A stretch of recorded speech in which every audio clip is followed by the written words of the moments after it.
Are you wanting to build a camper conversion but not sure which vehicle to choose? With options like conversion vans, schoolies, short buses, shuttle buses, ambulances, sprinter vans, there's a lot to consider for picking the right vehicle for your build. Join us as we discuss many of the pros, cons, facts, and opinions of the vehicles just mentioned, and hopefully it can help you narrow down the vehicle perfect for your camper conversion. All right, so today William and I are actually going to talk to you guys about some of the different van conversions, ambulance conversions, camper conversions that you can do. I was looking at a 7.3 liter E350 van with a high top fiberglass top on it, and it was $4,500. And I'm like, 150,000 miles. Why wouldn't somebody want to buy that and build it? And another one that popped up was a school bus, you know, the small schoolies. That's also on an E350 platform, right? Right. And so I was, bring these up to William, go, oh, I love this school bus, this is great. And he goes, well, there's some pros and cons to building on these platforms. And what's the other one down in Sarasota? Shuttle buses. Shuttle buses. Okay. So the schoolies are cool. You can pick them up pretty inexpensive. You can do a build on them pretty inexpensive. To me, the pros are they're inexpensive. The cons are they're hard to cool and heat because of all the windows. You can take out all the seats, a blank canvas. The downfall to me is I want my passenger to ride up front with me. I want my co-pilot right there. Buses and shuttle buses, or most shuttle buses, you don't get that option because you have your entry door for your passengers to come up the steps and go to the back. You only have that one driver's seat. That doesn't work for me. So when I was looking at different things, the shuttle bus was high on the list because of the room and what have you. However, they do have shuttle buses that have I call it the pilot and co-pilot, but they have the two front chairs for your pilot and co-pilot to sit side by side with the entry door back behind the passenger door. That's a must for me. Okay, so obviously you're doing the ambulance build right now. And I think when I see a lot of people on Instagram or I see a lot of people attempting these builds, that it's not for the faint at heart because the amount of wiring in these, I'm comfortable with wiring. I know you are comfortable with wiring, but, and my father's a commercial electrician, and the two of us were both like, woof, what a thing to take on. What are your thoughts about somebody taking on an ambulance build? Well, an ambulance, there's a lot there that's existing that you've got to deal with and think about, you know what I'm saying? You can go in there, you can gut everything out. You're going to lose a lot of functionality of stuff and have to figure out how to get it back. Just because the things you do need, like brake lights, turn signals, stuff like that, runs through the ambulance system. So you could have to rewire those back up, or you could figure out and do some testing and keep the existing ambulance circuitry and figure out what you want and what you don't want. It is a lot to deal with, though. A lot of pros, though. I mean, you have all that outside storage space. You have a really safe cabin. The thing about campers that scare me is, I've seen videos where people drive through the side of a camper and come out the other side happy as can be because they're made out of nothing. Then what's nice about schoolies, shuttle buses, especially ambulances, is they're crash test rated to have people in the back. Where a Class B camper might not be. You know what I'm saying? So I feel safe in the ambulance because it's crash test rated to have people in the back. It's a huge aluminum, 2x2 cage that's welded together on a grid system. So it's pretty stout. And it's been kind of engineered to have somebody that's handling it and probably higher speeds correct. Higher speeds, 60 miles an hour, whatever, is pretty fast. But still having that needing to be agile, and it's not a camper that's point A to point B. It really has to be a commercial. Anything commercial, they overbuild the heck out of. That's why Cummins engines are great and, different things like that have so much more engineering thought put into them. A lot of your shuttle buses are gas. The diesel ones are harder to find. The school buses, most of them are diesel. Some of them are gas. The smaller ones, will have a little bit more trouble finding the gas or the diesel ones, if diesel's what you want. you get into the bigger buses, and then you're going to get into air ride and air suspension and bigger international diesels and stuff like that. Some of us might not know how to work on that stuff or even have the tools to work on it. You're getting into a lot bigger, heavier dutier axles and stuff like that. I don't want to mess with it. Okay, good. So that was one of the big things. I see Schoolie builds, and one of the biggest things that catches my eye on that is it's a big footprint. It's a big platform. Like you were saying earlier, a 30 millimeter wrench to get some of the bolts off. That's just for lug nuts, right? Or 30 mil? I mean, I was guessing. I mean, they're huge bolts. I don't know what they are exactly, but the average person might not have that big of a socket. Obviously, if you're going to build that and you need to change a tire, you need to buy you some tools that big. You need a jack that big. You need a breaker bar that big. It's just the componentry on some of the Schoolies is what scares me, that I would never. Almost bought a bus a long time ago, and the biggest thing that just came up was, how are we going to work on it? You need bigger tools, you need bigger everything. Okay, so types of ambulances. You have a Type 1 ambulance. Type 1 ambulance is going to be anything with a pickup truck cab with a box on the back. Boxes range anywhere from 5 foot inside to 6 foot inside, and can be 8 foot long or 8 foot wide by 12 foot long. Some of them are actually 14 foot long. Me personally, when I was looking at ambulances, it had to be 6 foot tall inside. Once you add insulation and get it all outfitted, I want to be able to walk in it. I'm not a tall guy. I'm only 5'9". I don't want to have to crouch down. I couldn't do a low top van.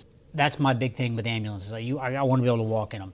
So Type 1 ambulance is going to be a pickup truck cab with a box on the back. A Type 2 ambulance is going to be a van with a high top, fiberglass top van. We've seen them. They're just a smaller ambulance. That's the one that I kind of initiated this conversation about, because I'm like, I get one of these cheap. Right. And then they have a Type 3 ambulances, which is a van, cutaway van. So it's the van front seat area. They cut it down, and then they add the box to it, which is what I have. Gotcha. Now, with the Freightliners, do you have... Those are medium-duty ambulances, so those get into... Now you might have gas tanks on the sides up underneath the step. They call those saddle tanks. They're usually 4,500 or 5,500, even maybe a 6,500. What I mean by that, like a 3/4 ton or a 1 ton would be an F350 or a F250, stuff like that. My ambulance is an E450. If you went to an E550, if they had it, you would be basically into a medium duty. So Kodiak, Freightliner, they make your medium duty ambulances. Now you're getting into air suspension, air brakes, air seats. Yeah. Again, you're getting into bigger, more potential problems with components and stuff like that. Yeah, and one of the ambulance channels that I picked up on YouTube was watching, they were stranded for 4 or 5 days because they're driving an 02 Freightliner, and they had a differential gasket that went out. And I was telling him, like, I'd go on there with some great stuff and patch it up, but it's like, well, you're dealing with a commercial vehicle. It might have a special O-ring. It might have something. They were stranded 3-4 days. It was around Christmas. And it's like, well, that's the real life side of it, because you're buying something that, when he was looking at them, a friend of mine is a diesel mechanic, and I go, well, what do you think about ambulances? And he said, well, a lot of them are driven hard, put away wet. You really got to be careful if you can try to find one that's been, taken care of. And I don't know the truth to it, but I mean, you also got to look at the idle time. If you buy an ambulance from a big city where, a big metropolitan area where that ambulance is on all day long, they're just waiting on the next call, you're going to have high idle time. Those idle time, so many hours of idle equals so many miles. I saw a video or something. Somebody said for every hour of idle, it's like 30 miles on the motor. I don't know the truth to that. I don't know where they got that formula. Yeah, it does factor into it. Yeah, I've never even considered that. That makes a lot of sense. if you're going to buy an ambulance, try to buy one from a rural area where that ambulance is not waiting on calls. You know, it's only cranked up and goes to the call when it's needed.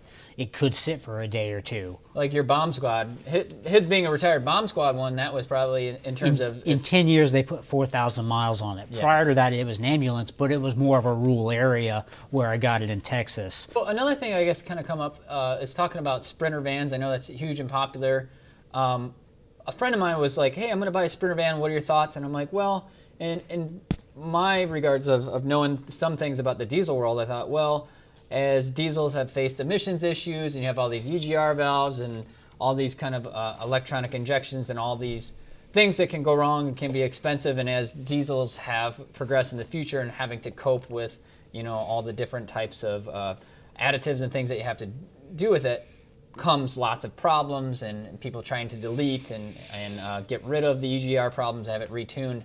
I'm like, you might be safer with a gasser unless you're getting an older diesel, like the 7.3 he's running as 2002. So anything after 2010, you're going to have to run DEF fluid in, which means if you're going long haul, trucking across the United States or whatever, you're carrying DEF fluid with you. So it's just one more thing you're carrying with you. As far as the Sprinter vans, that's where I was initially looking.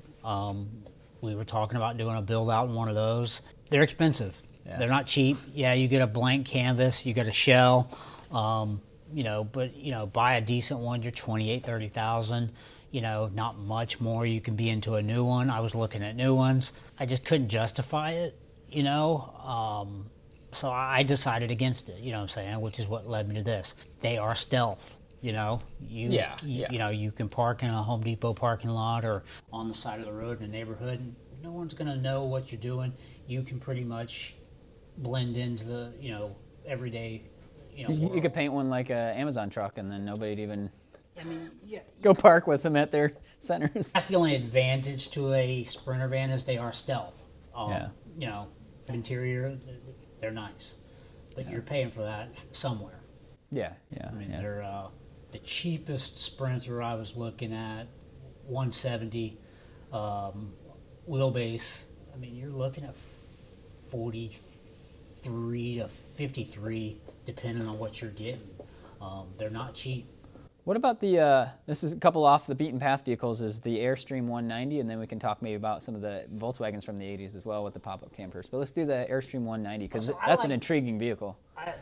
So Airstream partnered with Ford and did what they call an Airstream B190. They're very, very high top. They have a sleeping area above the cab. They're fully outfitted, They have gas, propane, air conditioning, bathroom, wet bath in the back with shower and toilet and everything. I think it sleeps 3 or 4. It's got all the amenities you need. It's tight quarters, but they are cool looking. There's one on YouTube with the 4-wheel drive conversion. Yeah. $10,000 to do that. Obviously, it's a lot, but it looks slick if that's what you really want. They're definitely pretty neat. They've got everything you need, all in a package that's cool and what have you. Most of them are a little outdated, need some freshening up, but they're definitely neat. A lot of those have the Triton V10 though, so that's another thing. The gas mileage on those probably 7-8 miles, if not 6 miles.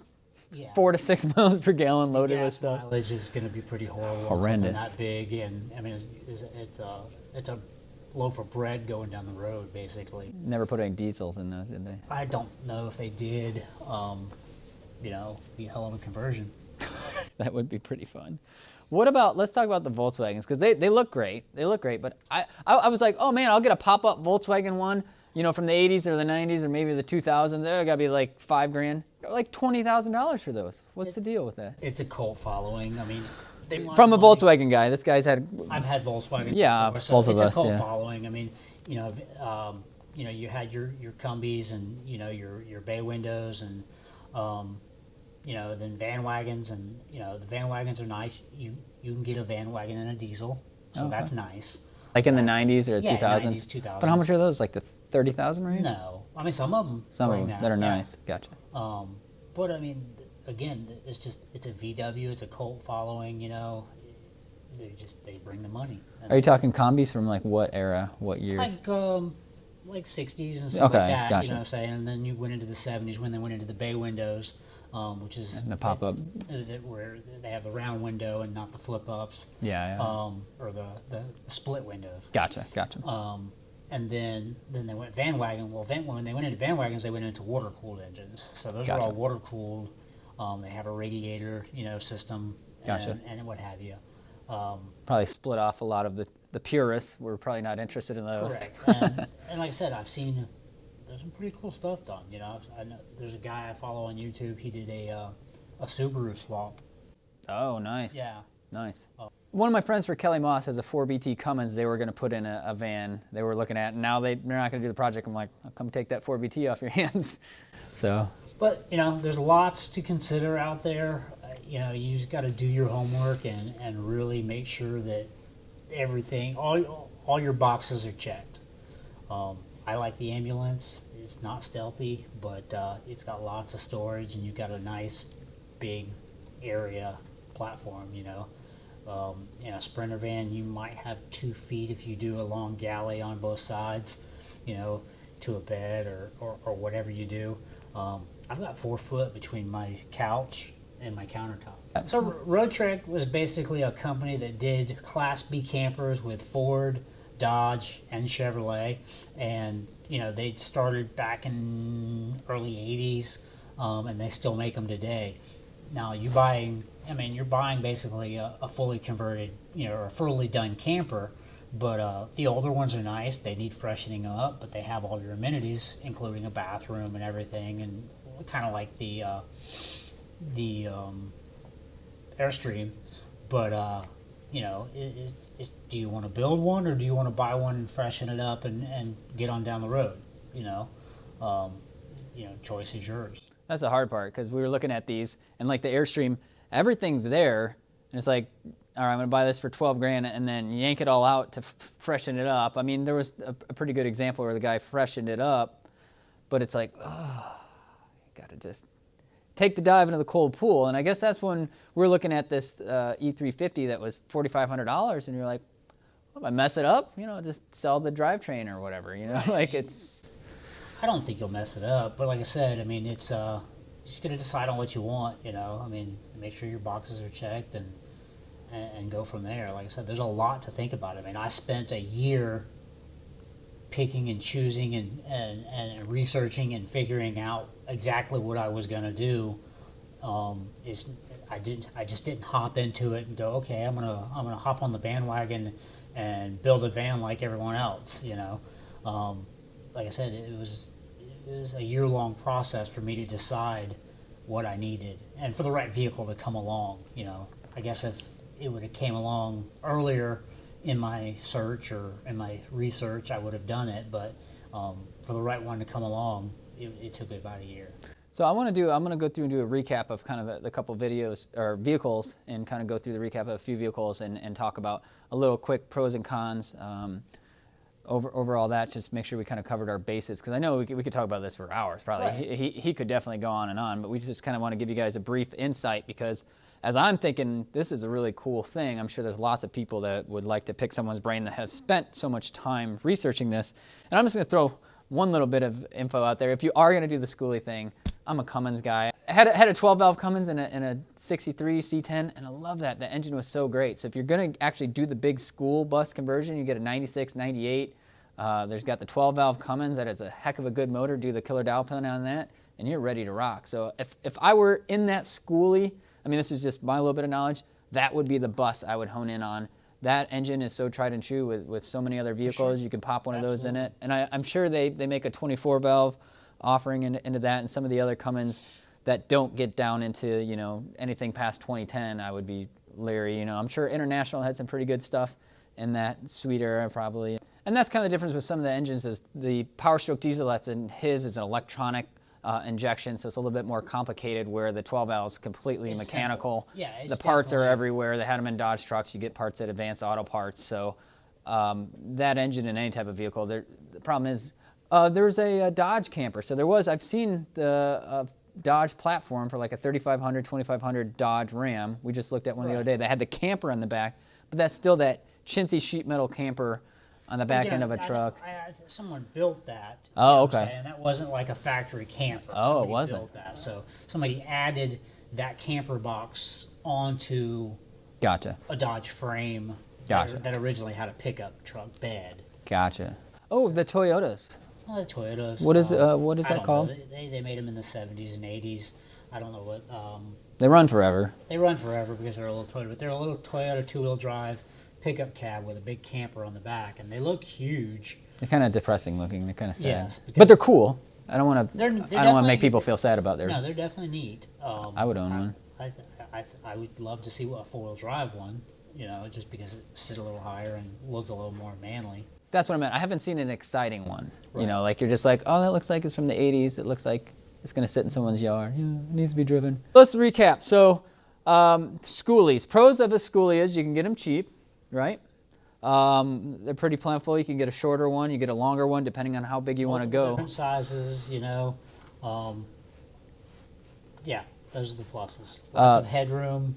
Yeah, lots You know. of canvas space. I mean, yeah, definitely. And it's a big platform that can carry tanks of water. It can do whatever you need it to do.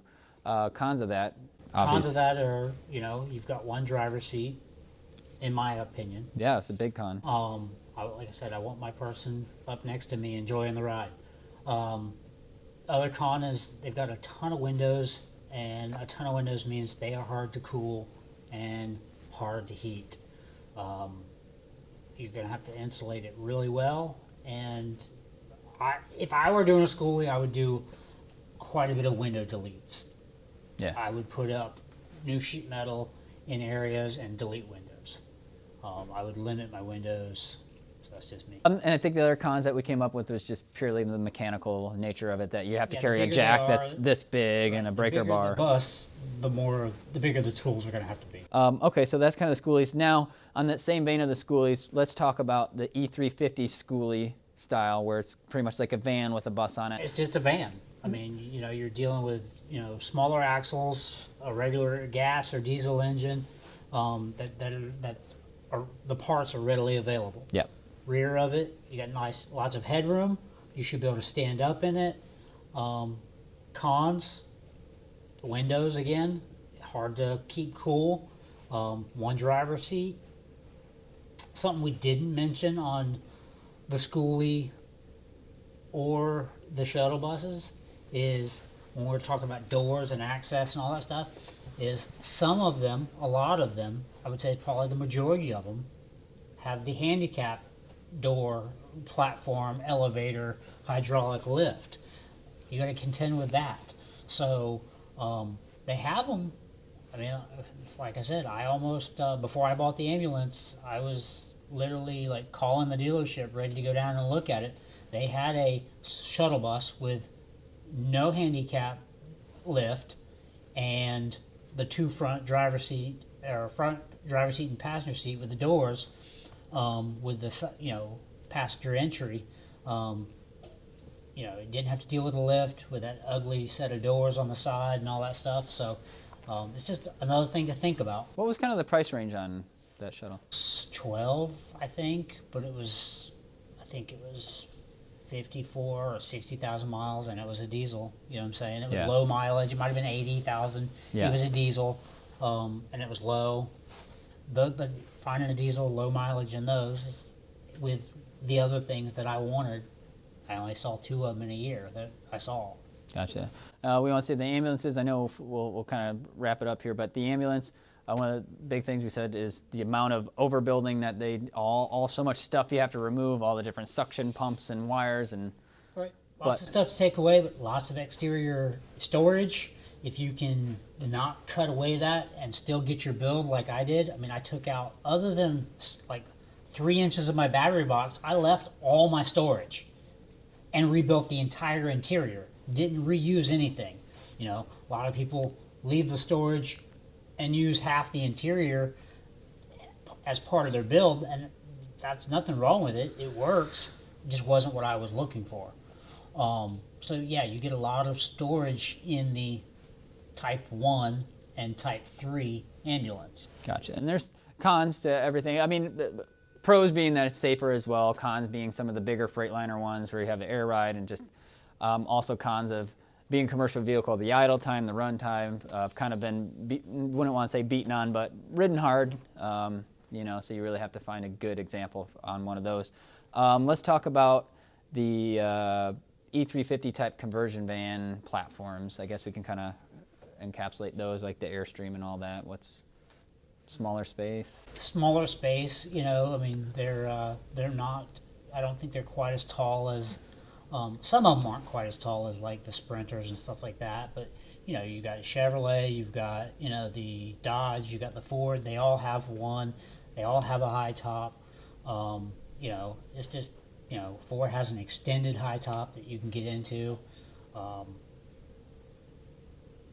Yeah. There's nothing wrong with them. Like I said, I looked at them, if the right one came along, the one that you're looking at, I would. Should pop on. If I wasn't wrapped up in this one right now, I would jump on it and have it for the next project because I think it's a good one. So. Yeah, I agree. Last one, I think. I'm sure there's some stuff we're missing, but last kind of main vein category is the Sprinter vans. Obviously, the price on those is probably the biggest turn away. For a good one, I mean, don't get me wrong. There's some out there that are beat. I'm a little stuck up, I guess. I want, like everybody, the lowest mileage possible for the cheapest price possible. Well, you got to drive it across the country. You're not being stuck up. Right. You don't want it to break down. So I was looking at newer ones, but I'll be done with the ambulance and all in with everything, $27,000 to $28,000.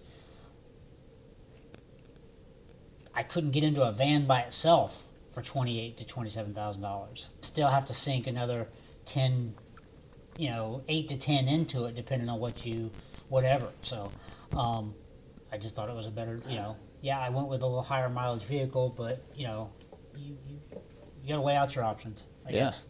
Well, we've actually run a little short on time, so tell you what, put in the comments below anything that we might have missed. We'll definitely get back to you guys.